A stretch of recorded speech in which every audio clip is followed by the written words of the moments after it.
നിൻകി നാൻക ഒരു ഇല്ലാത്ത ജീവിയാണ്. ഒരു ദിവസം സമയം സന്ധ്യ കഴിഞ്ഞു. എങ്ങും നിലാവെളിച്ചം.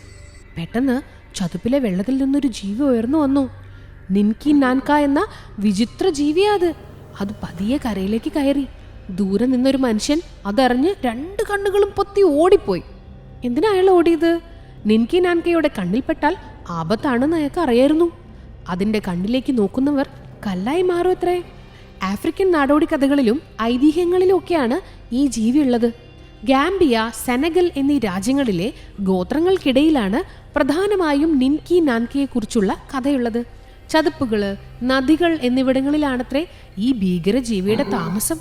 ചന്ദ്രനുള്ള ദിവസങ്ങളിൽ അവര് പുറത്തിറങ്ങും. നിൻകി നാൻകയുടെ കണ്ണിൽപ്പെട്ടാൽ കല്ലാവൂന്ന് പറഞ്ഞല്ലോ. നിൻകി നാൻകയുടെ ഈ നോട്ടം തെറ്റിക്കാൻ ഇപ്പോഴും ഒരു കണ്ണാടി കൂടെ കൊണ്ട് നടന്നാൽ മതി എന്നാണ് വിശ്വാസം. അതുകൊണ്ടെന്താ പ്രയോജനം എന്നറിയോ? നിൻകി നാൻക മുന്നിൽ വന്ന് പെട്ടാ കണ്ണാടി കാണിച്ചു കൊടുത്താൽ മതി.